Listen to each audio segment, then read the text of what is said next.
What's up, everybody? Welcome to SLC Puck!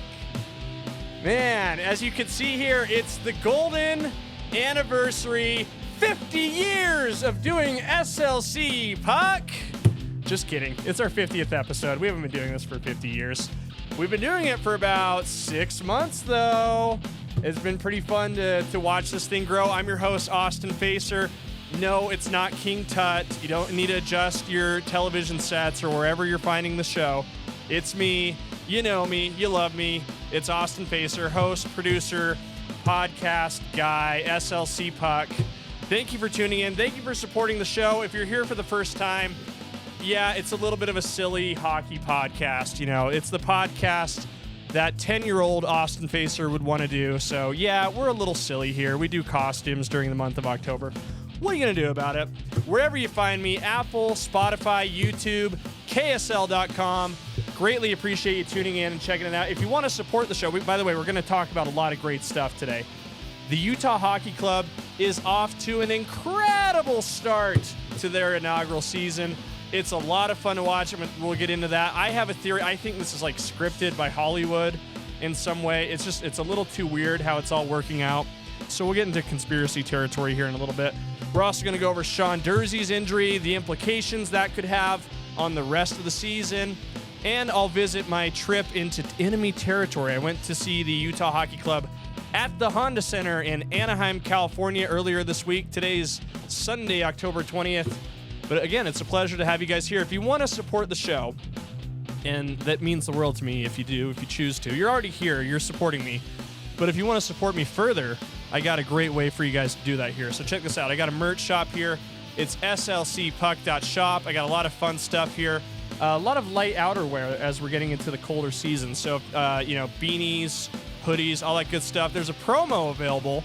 The promo is if you spend over $50 on anything in my shop, you get free shipping. So keep that in mind. If you want to give the difference in shipping in the form of a donation, hey, no complaints there. I'd really love that. Thank you very much. So go ahead and check that out. Like, comment, subscribe. That's another great way to get into this. But just to start at the top of the show here, last night, Friday, October 19th, woo! Another thrilling game for the Utah Hockey Club. And I said this when I went live on YouTube right after the game ended. I'm doing this thing now where at the end of each game, I'm going to be watching all the games. So I'm like, I might as well hop on the internet sphere and, have a little post-game show, a little post-game reaction. And you guys are welcome to join me, hop in the chat, give your thoughts. We'll have a good time on there. So stay tuned to the SLC Puck YouTube channel. After every Utah Hockey Club game, we'll go over it, the action there in a little bit. We'll chat about it, have some fun. But this story by my guy, Ryan Miller at KSL.com, I think really breeds into my conspiracy. And when I get into conspiracy talk, I often put this tinfoil hat on my head. Does it look silly, because I already have a hat on my head? A little bit, right? Oh, and there it goes. But, this is what I'm talking about, where it feels like everything that's happening is so almost, basically perfect. Again, it's a funny meme. It's a funny joke to say the NFL is scripted. It sort of feels like Major League Baseball is a little scripted right now when you got the New York Yankees going to the World Series and potentially playing against the Los Angeles Dodgers in that World Series. I'm sure Major League Baseball ain't complaining about that at all. All the Japanese viewership they're going to get on that. But again, it's such a storybook story that's happening for the Utah Hockey Club. And this story that Ryan wrote up to cover last night's overtime victory really encapsulates that. So I got a little chills, reads the headline. Utah's Michael Kesselring beats hometown Boston Bruins in overtime. Man, it was a thrilling game to watch. And it all culminated really with Michael Kesselring's overtime game winner. If you watch the entire game, and I said this in the post-game show, Michael Kesselring, again, I think a lot of us are new to a lot of these players on the ice who are suiting up for the Utah Hockey Club. So I haven't seen every hockey game Michael Kesselring has ever played in, but my assumption is that this has to be the game of his life. And it was so fun to watch. He hit the post big time earlier in the game, a shot that would have tied the game up in the second period. But the whole game, Kesselring was playing out of his mind in front of a packed house at the Delta Center. I'm sure he's never played in an atmosphere like that. Again, I'm not sure. That's my assumption, right? But I got so many texts as soon as Kesselring's goal hit the twine, hit the back of the net, like, holy cow, that was amazing. That was crazy. And a lot of these texts came from friends who are new to the sport of hockey. And I'm like, man, they're doing a really good job of introducing people to hockey here. The Hollywood scriptwriters who are behind, whatever's happening here. They're selling the heck out of this product, and it's really awesome to see. And just to again catch you guys up with where we're at, Utah Hockey Club, they're just 6 games into their season, but they're already 4-1-1, giving them 9 points in the standings. Yes, the one loss against the New Jersey Devils, 3-0 shutout loss, it's also hurtful in the sense that that's where Sean Durzi got injured. And again, we'll touch on that in just a second. Call that the one hiccup, though. New Jersey is kind of the preseason darlings. A lot of people think they're a team that could go to the Stanley Cup final. But again, like everything else is going so perfectly amazing, it's kind of freaking me out. Just looking here, just to recap the start of the season here, the 5-2 season opening inaugural game victory at Delta Center. I don't know why they're forcing this not saying the Delta Center thing upon us. They don't like using the indefinite article. And yes, I am a grammar nerd, even though I don't speak super clearly all the time. But I like to write grammatically perfect, okay? And I believe in the indefinite article. I think it should be the Delta Center. So anyway, the game at the Delta Center went really well. October 8th, game winner, winning performance over the Chicago Blackhawks. Ingram was great. We saw a lot of strong performances from Dylan Guenther, Barrett Hayton.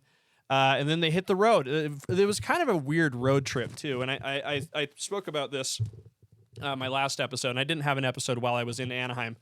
But they hit the East Coast for a little 3-game tilt there on that side of the country. Played the New York Islanders on October 10th, a 5-4 overtime victory. That was thrilling. But if one overtime victory is good, why not 2? They followed that up a couple days later in the Big Apple against the New York Rangers with a 6-5 overtime victory. That was thrilling. Clayton Keller's backhander over Igor Shesterkin, whose name I think I just said right there. So points for me. That was thrilling. Again, a couple days later, they headed over to New Jersey where they lost 3-0. That was their first loss of the season. Their second loss of the season didn't come didn't have to wait much longer for that one. They made them fly all the way across the country, which I thought was for just one game. So you do 3 games just in the Northeast, New York, New Jersey area, and then you fly all the way to Southern California to play the Ducks. I kind of felt like that was going to be a sneaky scheduled loss for them. But still, they turned in a strong performance, picked up a point in the standings with a 5-4 overtime loss. Still get the 1 point if you lose in overtime, if you're new to hockey. So that, you take that as a win, essentially. It's not as, harmful as a loss. An overtime loss is still pretty good. And then last night, obviously, their second home game, their second game against an original 6 team, I'll add. So the schedule makers, for doing something weird, sending them on this really weird 3-game road trip, followed by a flight all the way to California from New Jersey. I think it's really cool that Utah gets to start with a couple of original 6 teams in the building. And if you were at the Delta Center last night, the Boston Bruins are a very big brand. They carry a lot of fans. It isn't just Happy Gilmore that likes the Boston Bruins. There are a ton of people in Utah, all over the country, possibly even all over the world, who know and recognize the Boston Bruins brand. And the Utah Hockey Club took them to the cleaners last night with their most complete performance. Boston's a really good team, too. They've been a perennial contender the last few years. They take up a lot of space on the ice. They're big boys. They're the tallest and the heaviest team in the NHL, which is kind of interesting. But the 2-1 overtime victory, a thriller. And it's been such a delight seeing this team play. Again, we're less than 2 weeks into the Utah Hockey Club experience, but I think you have to give it their grade a resounding A, maybe A- if you're feeling stingy. But I think so far, giving them an A is pretty accurate. Right now, they're second in the Central Division, 9 points. It's still early in the year.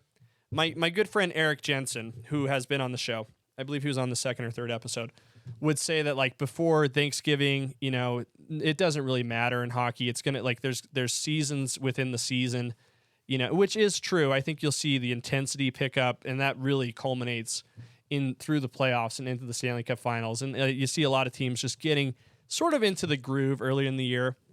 But still, it's Trent, my good friend Trent, who does the Clean Hits podcast. We sort of had this discussion on Twitter, and it's not X, by the way, it's Twitter. He was like, there is a stat that says something about like 75% of teams who make the playoffs are in a good standing by November, and I'm sure I butchered that. But so there is some importance, some cruciality, we'll say. I think I just invented a word there, to getting off to a good start. And I predicted this. I thought this was going to happen for the Utah Hockey Club. I thought these guys are leaving an environment in Arizona. They didn't even have freaking hockey tape for their hockey sticks. They were playing in a horrific... I'm sure it's a very nice arena, the Mullet Arena, where now the Arizona Sun Devils play. But, it's not an NHL quality arena. And yes, the Delta Center does have its sightlines, but they're also playing in front of 5 times as many people. I think you can see it every time the Utah Hockey Club takes the ice, especially the 2 games they played at home. They're excited. They're energized. They have the tools they need to win. They have hockey tape. They probably have soap in their showers. They probably have towels to dry themselves off after the game. And those things add up. They probably didn't have almost a lot of those things in Arizona, and now they have it. Ryan Smith is willing to invest in this team. He knows that getting them off to a good start and putting them in a position to succeed is going to be a key to making this work. It's working. It's genius. I love it. And again, so far, I think you've got to give the Utah Hockey Club a grade A for their start to the season. But there's gonna be ebbs and flows throughout the year. So it's a long year, 82 games, and then playoffs. We'll see. I think it's still kind of up in the air on that. But there's going to be ebbs and flows. There's going to be challenges. There's going to be adversity. It seems like the first real, I guess, adversity this team is going to have to deal with is going to be Sean Durzi's injury. And as I said, he got injured in the New Jersey game sort of early on. A bit of an awkward hit. I can't remember who it was who checked him, but he sort of checked him in such a way that like pinched his arm and wrist awkwardly against the boards. And if you're new to hockey, you need to get familiar with these 2 terms when it comes to injuries or reports that the team puts out.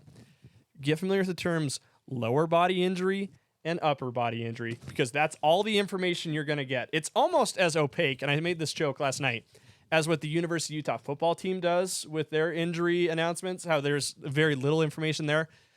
Hockey, divulgence of injuries is just a shade more transparent, but not much.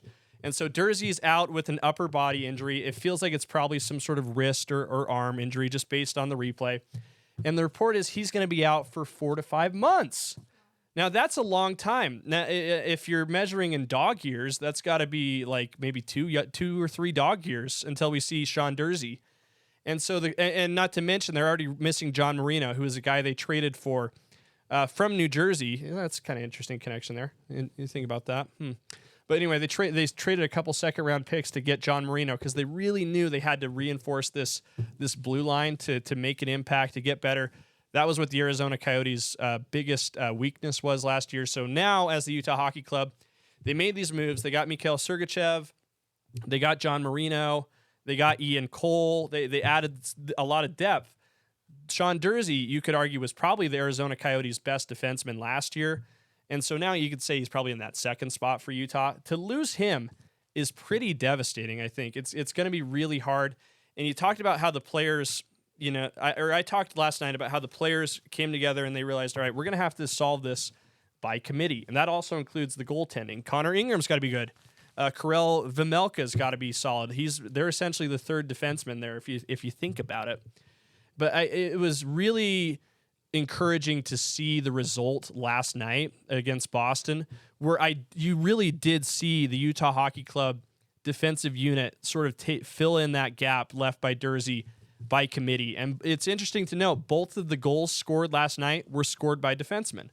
Vladislav Kolyachonok had an incredible play. He read the ice unbelievably well. The way he sprung out the left side to pick up that long breakout pass and essentially have an open lane to the net, made a sick little backhander on Jeremy Swayman for the first goal. Michael Kesselring brings home the game-winning goal, putting me into conspiracy territory, in overtime. That was encouraging to see. I'm interested in seeing how long this committee can sustain this. I'm hoping it wasn't just lightning in a bottle. I hope we can see the Utah Hockey Club defensive unit continue to carry through so that they don't have to make a deal for Durzi, because that's the thing. They might have to make a deal. And Bill Armstrong, who I have a man crush on, the general manager.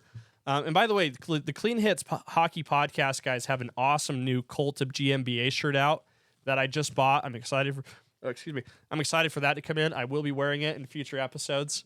So I'm really excited. I get so emotional about GMBA. My sinuses kind of act up.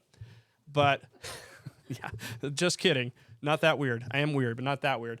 And so, but it becomes this thing where, teams around the NHL, they're aware that Sean Durzi's out. They're aware that Utah might be buying at this point and might be looking for an option.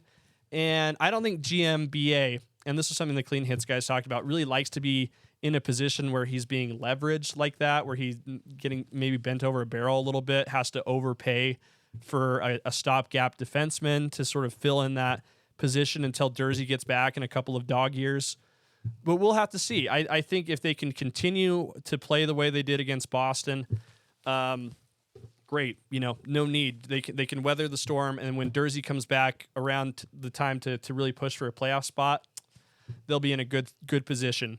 It was interesting to note. I said this on the live stream last night, and I was teasing the fact that today's episode will be the 50th, and I said, my goal was to have 50 podcasts done before the season started. I came up a little bit short. I think it was about 47.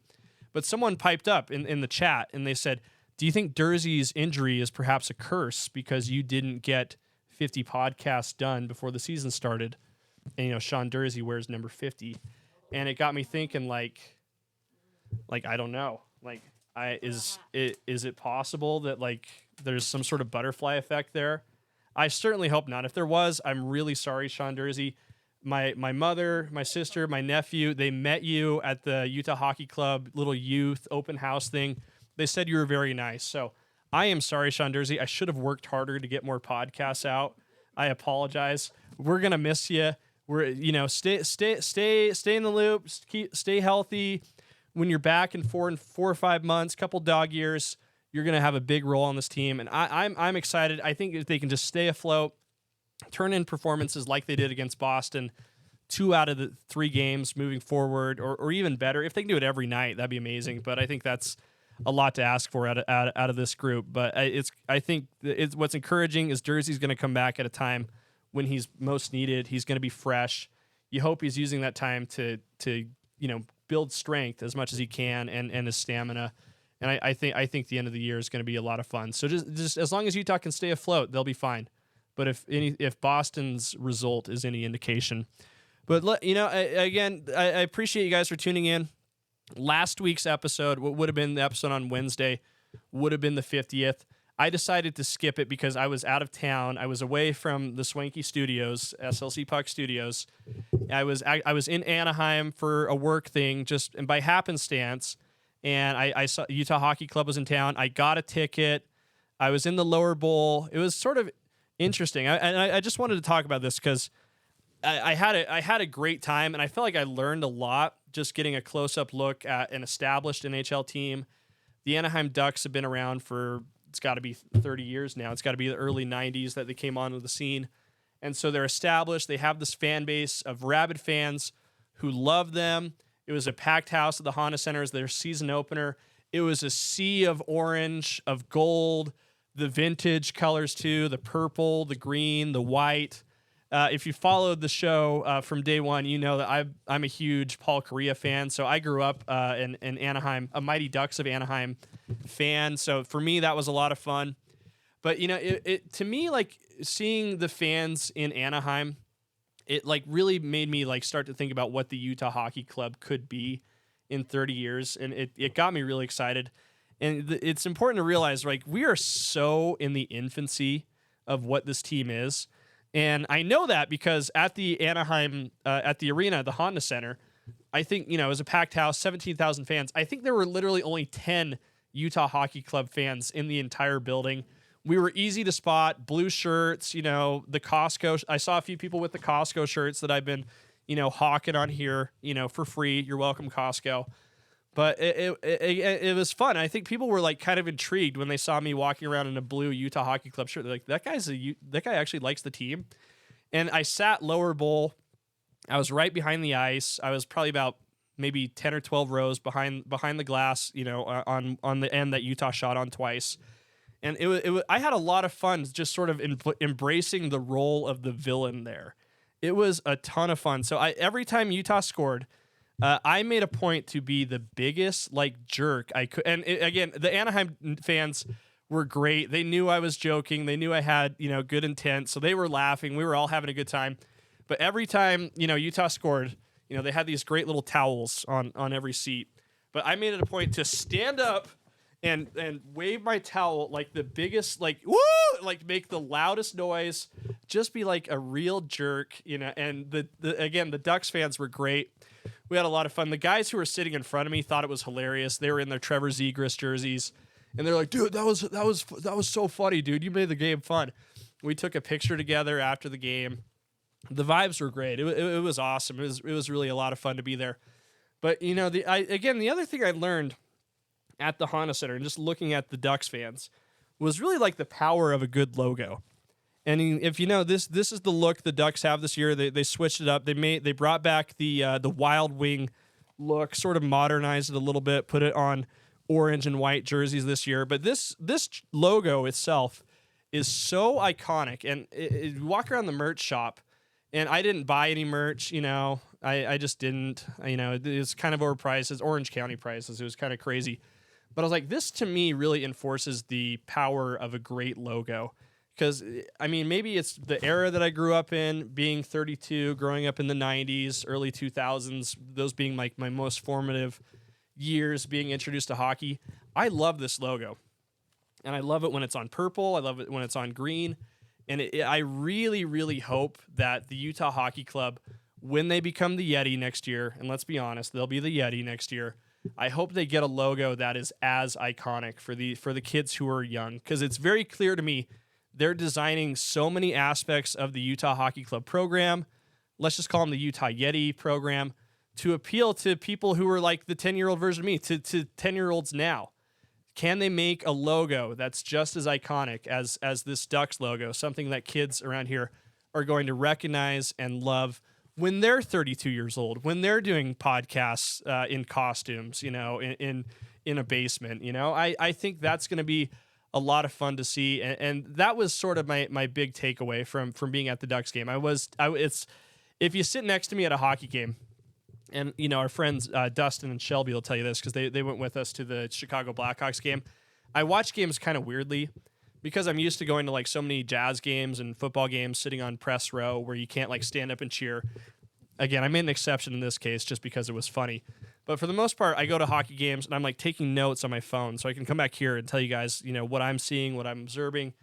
And those are my big takeaways. But in between taking little notes on my phone, I was acting a fool with the Ducks fans. And again, it was a great time. So I introduced myself to a couple of Ducks fans there. I told them about SLC Puck. If you're here with me now, if you happen to be one of those people sitting by me, thanks for tuning in. Appreciate you guys. Thanks for being, putting up with my tomfoolery, being a good sport. I had a lot of fun, and I've been having a lot of fun this whole time. I love doing SLC Puck. I can't believe we're already at 50 episodes. It's such a pleasure. When I think about doing 50 episodes, it's a nice round number. It's cool. But and I know it seems like there's a lot of it. This is just very silly, lighthearted. There is weirdly a lot of work that goes into this, and so the fact that you guys appreciate this and enjoy it means a lot to me. I feel really grateful to have the support that I've gotten. I would do it anyway, even if nobody watched the show. I would look the exact same. I like to think we would still be doing this. I would still be dressed up, be having fun. But you guys make it really enjoyable, so I am very grateful for that. And I also just want to thank the SLC Puck team. My mom and sister are nice enough to sit with me every episode, so I don't feel like I'm talking alone like a crazy person. You know, I mean, that is kind of the vibe I'm going for.